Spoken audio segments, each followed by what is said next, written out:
Welcome to the Scrum.org Community Podcast, a podcast from the home of Scrum. In this podcast, we feature professional Scrum trainers and other Scrum practitioners sharing their stories and experiences to help learn from the experience of others. We hope you enjoy this episode.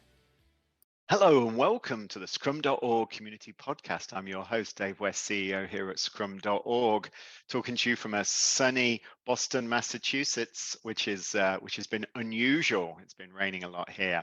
Now, today's podcast, I'm really very excited about because we're talking about a topic that really does interest me, over the last 20 years or so since I've been involved in the Agile movement.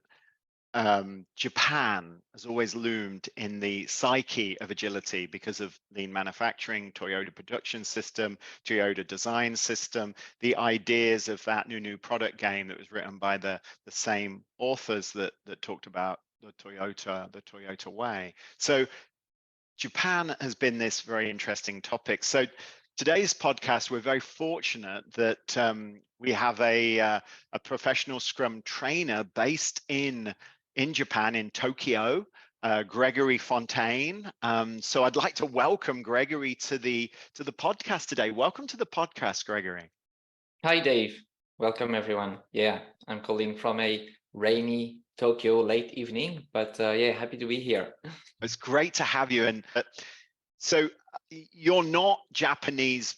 You weren't born in Japan, right, Gregory? So tell me a little bit about your journey to Tokyo and to Japan and doing agility in Japan. Sure. So I'm 38. I came to Japan 6 years ago when I was 32. I was already a Scrum Master and a consultant at the time. And as I was consulting for one of my clients in France, in Paris, they had an office in Tokyo, and they were looking to implement some of the things that were working well for them in France, also in the Tokyo office, or at least explore. And when they heard that I knew some Japanese, just a little bit at the time, but some Japanese, they said, why don't you come over? And that's what took me and my family to Tokyo 6 years ago. Wow, that's a big move. So I guess we'll start with the elephant in the room. There was a recent survey that you shared with me at IPA Survey 2021 that does not paint a particular great picture of agility in Japan. What's your take on that? How is agility in Japan? Yeah, that's a big one. I don't know if we can explore it exhaustively in 10 minutes, but I can try and share a few perspectives on that. Yeah, so there's this great paper from the IPA in Japan, a white paper they published a couple of years ago, and which I think they're going to be keeping on updating every now and then.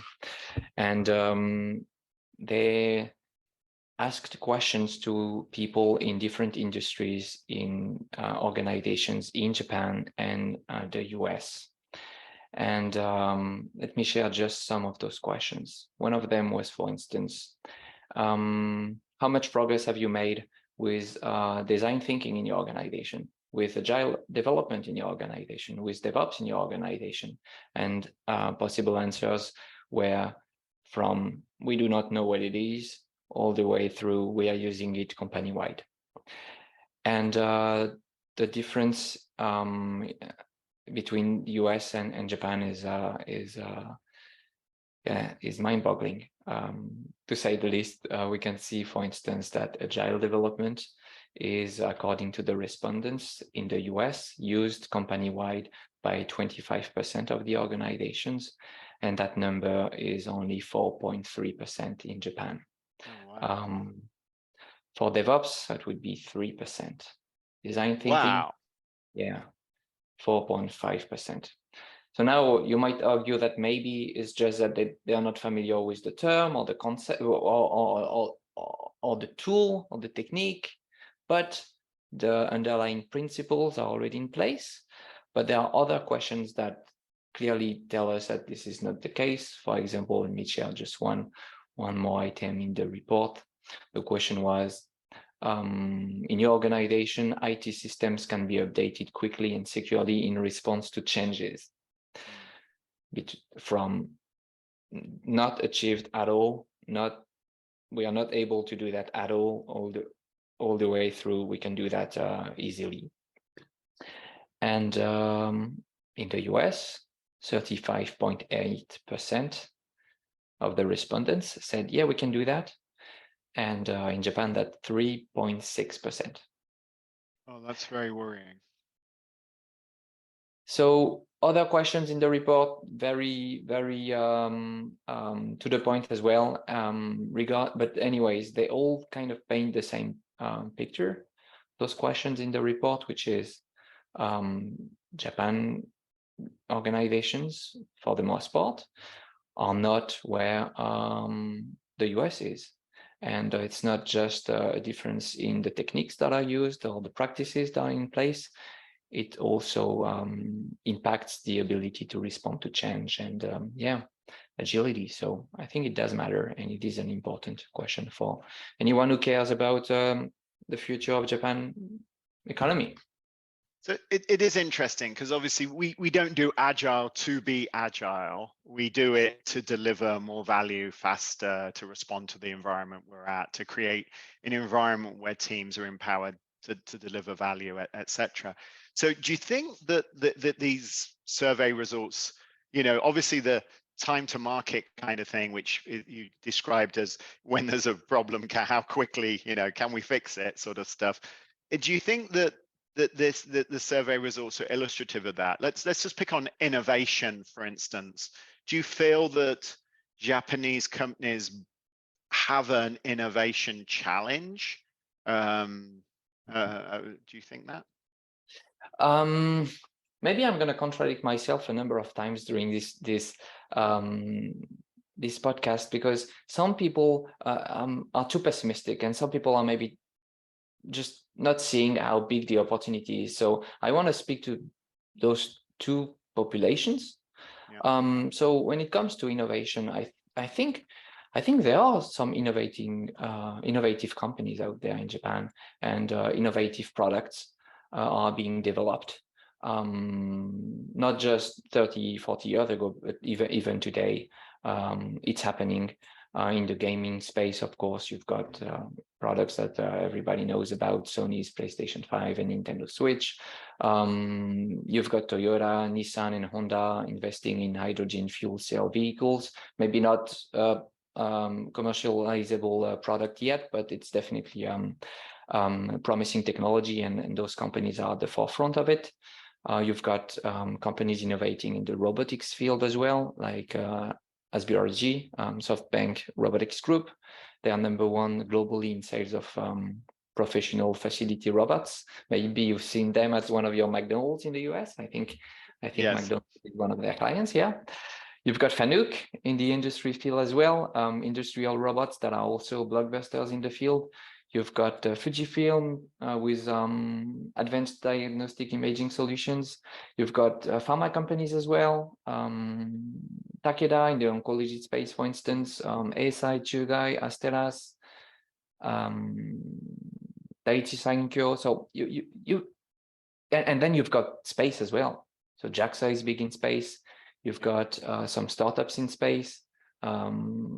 A Japanese startup called iSpace just failed to, but at least they tried, and they were almost there, to land a rover on the moon just a few days ago. So, yep, it's wrong. It's incorrect to say that Japan is not innovating at all. And one more piece of data for everyone. If you look at the number of patent applications, Japan is #3 behind China in the US. Yeah. If you look at, well, you're going to say that's just investment, that's just input, but R&D investment is huge in Japan. So I see potential. I definitely see potential. You've got also the GII Global Innovation Index, which is an interesting piece of data. It ranks Japan as number 13th in the world in terms of innovation. So yeah, it has some potential. Now, could it do better? Yeah, I think so. And could agility help? I also believe that strongly, yes. And do you think that really this sort of like these kind of opposing ideas of agility is obviously we have some data that shows that agile's not that successful, or organizations aren't doing that. And then we've got all of these amazing innovators around, that Japan is delivering to the world. So do you think that it is more mainstream companies in Japan are having a really hard time doing innovation, doing agility, becoming more? Do you think that's the case, Gregory? Yeah. I think that's definitely happening. Then you can't develop a product that has the kind of like Nintendo Switch with the kind of user experience that it has without using an empirical approach, obviously. So that know-how of developing something empirically exists in Japan, obviously, but it doesn't seem to penetrate all the industries, and that's a shame. Yeah, and we saw the same. I describe agile adoption in US as really late majority now. And if an organization hasn't got some sort of set of capability around agility, I'm surprised. And the ones that tend not to have or are doing early adoption now tend to be in that sort of like late adopter paradigm. That might be because of the economics of the industry they work in. Maybe it's a slow industry. It might be because of the limited use of technology in that industry. Maybe it's construction, though construction, interestingly, now has become technology crazy. The use of planning, the use of material science, the use of technology is sort of like skyrocketed just to get time to market. But the digital footprint of these organizations or these industries tend to be low. Now in Japan, it seems to be that the early majority is still, it's more in that stage. Is that a right hypothesis, do you think, or not? Yeah. And I want to bring one more point here. I'm not sure to what extent this is true, but it feels like Japan is doing okay in terms of innovation still, and it still does good in R&D and patent applications and so on. Not because it's great at agility, but because it has other assets. Very smart, well-educated people, really hardworking people, great institutions, efficiency, effectiveness, the ability to execute. These could be assets that they have that compensate for the lack of agility. Of course, they would want to leverage agility while preserving those other assets, but it could be that they barely manage to be innovative enough to stay in the top 15 of the most innovative countries because of those other assets, possibly. That's interesting. So ultimately, the things that make them awesome, that obviously create that innovation and do stuff, but unfortunately they could be even more awesome, is what you're saying, if they thought about just some of the ideas of agility. So let's lean into that a little bit, Gregory, in the sort of like last section of this podcast. And this is obviously an introduction. I think there's going to be opportunity for several more, but let's just lean into culture, because I think that's where I've seen, and we have PSTs in Japanese organizations that I've been invited to. And the one thing that is starkly different from, going to these kind of organizations compared to going to the traditional US organizations is the culture. You can feel it's a different company when you go in, even though these have all been based in the US, the ones and Europe where I visited. So talk me through a little bit about culture. Yeah. The way that I look at it, nothing in Japan is going to be a showstopper for agility. There are going to be delays or different obstacles, but I'm very confident that there are going to be unique assets as well. And I've seen enough Japanese organization be successful at adopting new ways of working. And I've seen and worked with successful Scrum teams enough to be able to say that it can happen. Yeah. But yeah, let's see what are some of those obstacles to Agile adoption, cultural obstacles, let's say. So Japanese, let me just name a few, and if you want to explore more, happy to dive deeper. But there's more rules and more warnings here. What could go wrong? Let's list everything that could go wrong, and let's have a plan for all of those things. Yeah, I don't know if they like rules, but they have a high tolerance for rules. Much more than the French people, for instance. I can't speak for the American people, but I know that the French don't have that tolerance for rules and warnings. They also take pride in careful planning. A successful meeting is not necessarily going to be a meeting where a lot was learned and uncovered. It's more like a meeting where things happened as planned. Yeah. And if as a facilitator you haven't planned everything and controlled everything, then you haven't done a good job, is how people are going to look at you as the facilitator or the owner of a meeting. Yeah.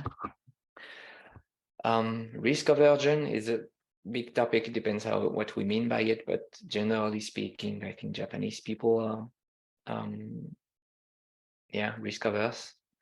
The incentive for doing something new that might fail, like even if, like let's say you have a bet and it's 55% likely to succeed and 45% likely not to succeed. You should, in the long run, always be making that bet, right? Yep. Except if you're risk averse. If you feel that the price of failing is higher than the reward for being successful. And I think that's kind of how it is here in many organizations. They don't reward risk takers. And if you fail, sometimes you go on TV, you apologize and things like that. So risk aversion, they are detail oriented as well. So these things don't help. So and hierarchy. I've always been very struck in the organizations I've gone into that there's a hierarchical element that I barely understand, being a sort of Englishman in America who seems to, so I sort of go in there with my usual bombastic way. So it's quite a hierarchical culture from what I've observed from these organizations. Yes, there are things that put barriers and hierarchies between people right from the get-go, such as the kind of grammar and language and words that you're going to use depends on who's this more senior person or who's the boss. So yeah, those things don't help, that's for sure. But I'm not so sure it has a big impact on how decisions are made, for instance. I think I think in the US, your leaders, you appreciate a strong leader who makes bold decisions and everyone follows, right? There's the Steve Jobs cult. Yes, the Steve Jobs, Elon Musk, Jeff Bezos, these sort of guys. Exactly. Yeah. Exactly. In a sense, an organization that values consensus-based decision making might be better off when it comes to adopting agile ways of making decisions. So I'm not so, there are different ways to look at it. Now, when one more aspect is that you said that agility is at a stage here in Japan where only the early adopters are doing it. Many of whom they don't know that they are doing agile development, but yeah, I think you're right. Those companies that are really hierarchical, where as soon as a senior person comes in the room, then everyone changes their attitude. Those organizations, I'm not too interested in those organizations yet, because I know they're not going to be next to adopt agility. Yeah. I'm more interested for the next few years to come in helping organizations that are not familiar with agility, but that have a culture that is suitable for different ways of organizing, working, making decisions, and so on. So, and many organizations are like that, I think.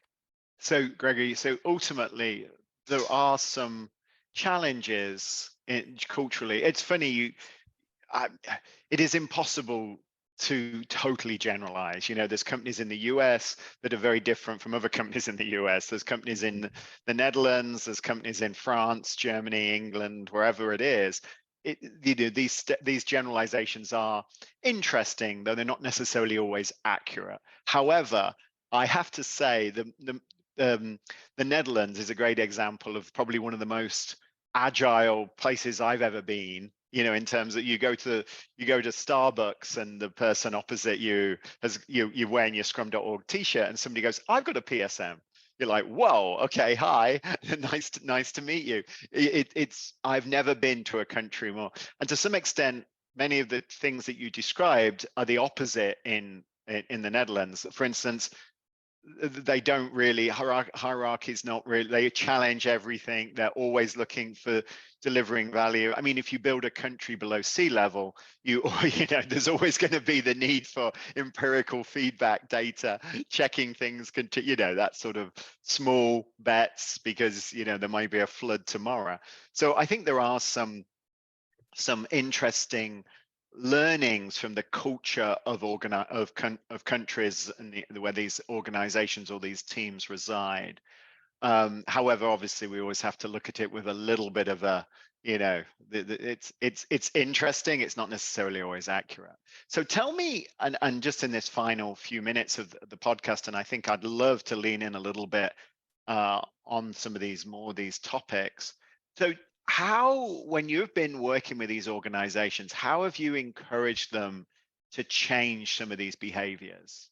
What's the way? Is it the classic model, which is the US model, which is small success leads to big success, prove it over and over and over again, and slowly people start to pay attention to it? Or is there some different formula in Japan and in Tokyo where you are?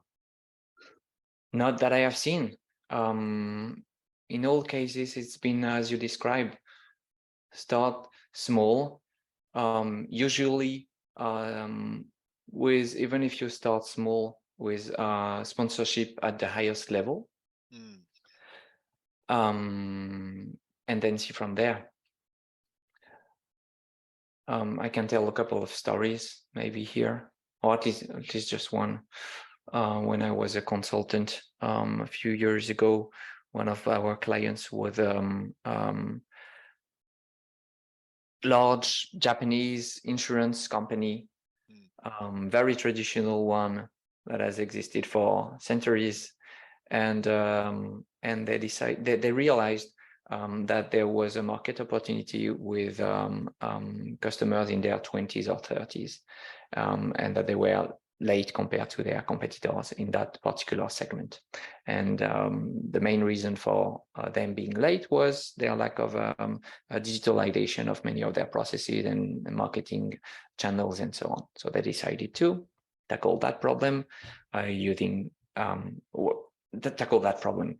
And so after a few weeks or months of discussing how they were going to do that and what kind of team they needed for that, everyone was on the same page that they needed a cross-functional team that was able to test ideas super quickly. And so they staffed a team of financial planners and IT folks and designers and so on. And all those people would be put into one big team room that was just before COVID. And they were able to design new features and push them to production on their website. They were able to design new scripts for the financial planners. And the next day, the financial planners would test those scripts on the phone with the customers and come back to the teams and debrief.